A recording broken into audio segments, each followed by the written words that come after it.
بسم اللہ الرحمن الرحیم۔ ایسے ہی سچے قصے سننے کے لیے ہمارے چینل کو سبسکرائب کریں۔ حضور صلی اللہ علیہ وسلم کے والد کی وفات۔ حضور صلی اللہ علیہ وسلم کے والد حضرت عبداللہ کو اللہ تعالیٰ نے بہت زیادہ خوبصورتی عطا کی تھی۔ جو بھی انہیں دیکھتا اپنے دانتوں تلے انگلیاں دبا لیتا تھا۔ اسی لیے مکہ والے بھی آپ سے بہت محبت کرتے تھے، کیونکہ حضرت عبداللہ اپنے چہرے کی خوبصورتی کے ساتھ ساتھ دل کے بھی بہت اچھے انسان تھے۔ غریبوں کی مدد کرنا، یتیموں کے لیے سہارا بننا اور بیوہ عورتوں کے لیے دوڑ دوڑ کر کام کرنا، یہ ان کی زندگی کے خاص عمل تھے۔ حضرت عبداللہ کے چہرے پر ایک نور چمکتا تھا، جو اس بات کا اشارہ تھا کہ یہ ایک ایسے نبی کے باپ ہیں جو ساری دنیا سے گمراہی کو ختم کرے گا۔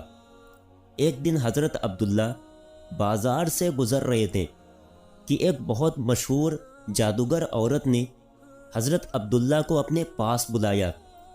وہ جادوگر عورت بہت زیادہ خوبصورت تھی اور اپنے علم و ہنر کی وجہ سے لوگوں میں مشہور بھی بہت تھی۔ اس نے حضرت عبداللہ سے کہا کہ اے عبداللہ، تمہارے باپ نے زمزم کا کنواں کھودتے ہوئے نظر مانی تھی کہ ایک لڑکے کو ذبح کریں گے، پھر تمہارا نام آ گیا، لیکن تمہاری جگہ 100 اونٹوں کو ذبح کیا گیا۔ آج میں تمہیں 100 اونٹ اس بات کے بدلے میں دوں گی کہ تم میرے ساتھ ایک رات گزار لو۔ حضرت عبداللہ نے کہا، ارے نہیں، یہ گناہ کی بات ہے، میں ایسا ہرگز نہیں کر سکتا۔ مجھے مرنا گوارا ہے، لیکن یہ گندا کام کرنا میں کبھی گوارا نہیں کر سکتا۔ اور پھر حضرت عبداللہ وہاں سے اپنے گھر کو چلے گئے۔ کچھ دنوں کے بعد عبد المطلب نے اپنے بیٹے عبداللہ کی شادی مدینہ کے ایک بہت اونچے خاندان کی لڑکی حضرت آمنہ سے طے کر دی، اور پھر کچھ دنوں کے بعد دونوں کی شادی ہو گئی، اور حضرت عبداللہ بی بی آمنہ کو لے کر اپنے گھر آ گئے۔ اسی دن شام کو حضرت عبداللہ کو وہی جادوگر عورت بازار میں پھر سے ملی، اور وہ کہنے لگی کہ اے عبداللہ، میں کوئی بدکار عورت نہیں ہوں، بلکہ میں ایک شریف گھرانے سے تعلق رکھتی ہوں۔ میں نے اس دن جو تم سے کہا تھا کہ میرے ساتھ ایک رات گزار لو، وہ صرف اس وجہ سے کہا تھا کہ میں نے تمہارے ماتھے پر آخری نبی کا نور دیکھا تھا۔ میں چاہتی تھی کہ وہ نور میرے پیٹ میں آ جائے اور میں اس نبی کی ماں بن جاؤں، لیکن تمہاری بیوی آمنہ اس میں بازی لے گئی۔ حضرت عبداللہ اپنی بیوی آمنہ سے بہت زیادہ محبت کرتے تھے۔ حضرت آمنہ بھی بہت زیادہ خوبصورت تھیں۔ شادی کے 2 مہینے بعد ایک رات حضرت عبداللہ نے اپنی بیوی آمنہ سے کہا کہ اے آمنہ، مجھے 3 دنوں کے بعد ملک شام کی طرف کاروبار کے لیے سفر کرنا ہے، تاکہ کچھ پیسے کما سکوں اور اپنے پیدا ہونے والے بچے کے لیے کچھ چیزوں کا انتظام کر سکوں۔ حضرت آمنہ نے کہا کہ آپ چلے جائیں گے تو میں اکیلی کیسے رہوں گی؟ مجھے آپ کے بغیر بالکل بھی اچھا نہیں لگے گا۔ حضرت عبداللہ کہنے لگے کہ اے آمنہ، تم پریشان نہ ہونا، میں بہت جلدی واپس آ جاؤں گا اور تمہارے لیے خوب اچھے تحفے لے کر آؤں گا۔ اور پھر 3 دنوں کے بعد حضرت عبداللہ نے اپنا سفر کا سامان تیار کیا اور اونٹ پر بیٹھ کر ملک شام کی طرف چل دیے۔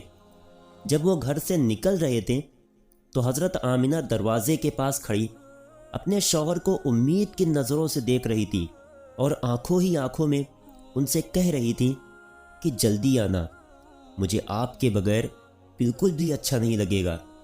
حضرت عبداللہ کا اونٹ چلتا جا رہا تھا، اور حضرت آمنہ دروازے پر کھڑی اپنی محبت کو دور جاتا دیکھ رہی تھی۔ حضرت عبداللہ 10 لوگوں کے قافلے کے ساتھ ملک شام کی طرف روانہ ہوئے۔ راستے میں ان کی طبیعت خراب ہو گئی اور مدینہ ہی میں اپنی نانی کے گھر رک گئے۔ وقت گزرتا گیا۔ حضرت آمنہ ہر روز اپنے شوہر کا انتظار کرتی اور ہر آنے جانے والے سے ان کی خبر معلوم کرتی کہ میرے شوہر عبداللہ کب آئیں گے، لیکن ان کو کوئی صحیح جواب نہ ملتا۔ جب بھی مکہ میں کوئی قافلہ تجارت کر کے واپس لوٹتا تو حضرت آمینہ گھر کے دروازے پر کان لگا کر کھڑی ہو جاتی کہ شاید میرے شوہر عبداللہ آ گئے ہیں، لیکن بعد میں خبر ملتی کہ عبداللہ اس قافلے میں نہیں ہے۔ 2 مہینے کے بعد ان 10 لوگوں کا قافلہ مکہ واپس لوٹا جن کے ساتھ حضرت عبداللہ گئے تھے۔ ان کے مکہ پہنچنے کی خبر ایک دن پہلے ہی مشہور ہو گئی۔ یہ سن کر حضرت آمینہ بہت خوش ہوئی کہ میرے شوہر واپس آ رہے ہیں۔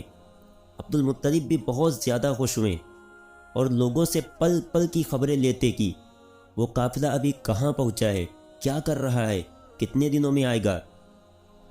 جس دن یہ قافلہ مکہ پہنچنے والا تھا، اس رات حضرت آمینہ نے خوب اچھے کپڑے پہنے اور بہت اچھی طرح تیار ہو کر گھر میں بیٹھ گئیں۔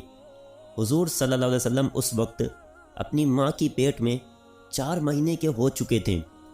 آخر وہ صبح بھی آئی جب یہ 10 لوگوں کا قافلہ مکہ پہنچا۔ حضرت آمینہ دروازے سے کان لگا کر کھڑی ہو گئیں کہ ابھی میرے شوہر آئیں گے اور میں ان سے گلے مل کر خوب خوش ہوں گی۔ عبد المطلب کو بھی جیسے ہی خبر ہوئی تو دوڑتے ہوئے قافلے کے پاس پہنچے، لیکن حضرت عبداللہ نظر نہیں آ رہے تھے۔ پریشان ہو کر قافلے والوں سے پوچھا کہ میرا لڑکا عبداللہ کہاں ہے؟ وہ نظر نہیں آ رہا ہے۔ قافلے والوں نے جواب دیا کہ جاتے وقت مدینہ کے پاس راستے ہی میں عبداللہ کی طبیعت خراب ہو گئی تھی، اس لیے وہ مدینہ ہی میں اپنی نانی کے گھر رک گئے تھے، اس کے بعد ہمیں نہیں پتہ۔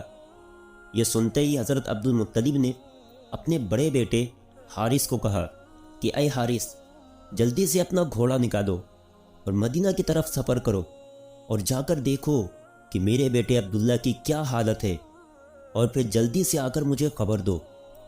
حضرت آمینہ کا دل آج پھر سے ٹوٹ گیا۔ وہ امید باندھے بیٹھی تھی کہ آج میرے شوہر آئیں گے، لیکن خبر تو کچھ اور پہنچی۔ ادھر حضرت حارث نے بہت تیزی سے اپنا گھوڑا مدینے کی طرف دوڑایا۔ 3 دنوں کے سفر کے بعد وہ مدینہ پہنچے اور نانی کے گھر جا کر معلوم کیا کہ عبداللہ کہاں ہے، تو ایک دل کو دہلا دینے والی خبر ان کے کانوں میں پڑی۔ گھر والوں نے بتایا کہ اے حارث، عبداللہ کی طبیعت بہت زیادہ خراب تھی، انہیں دل کا دورہ پڑا تھا اور ان کی ابھی 1 مہینے پہلے وفات ہو چکی ہے۔ ہم نے انہیں نابغہ نام کی جگہ پر دفن کر دیا ہے۔ یہ سن کر حضرت حارث کی بھی آنکھوں سے آنسو آ گئے، کیونکہ وہ بھی اپنے چھوٹے بھائی عبداللہ سے بہت محبت کرتے تھے۔ اور پھر یہ واپس مدینہ پہنچے اور اپنے باپ عبد المطلب کو خبر دی تو حضرت عبد المطلب کے ہوش اڑ گئے۔ اچانک ان کی آنکھوں سے آنسو بہنے لگے اور اپنے بیٹے عبداللہ کی وفات کا غم برداشت نہ کر سکے، لیکن فوراً خود کو سنبھالا اور سارے لوگوں کو جمع کر کے کہا کہ اے لوگوں، آمینہ کو اس کی خبر نہ ہونے دینا، کیونکہ اس کے پیٹ میں عبداللہ کا بچہ ہے۔ میں چاہتا ہوں کہ میرے عبداللہ کی نسل آگے چلے، وہ بے اولاد نہ رہے، اس کے گھر بھی ایک لڑکا ہو جو میرے عبداللہ کا وارث بنے۔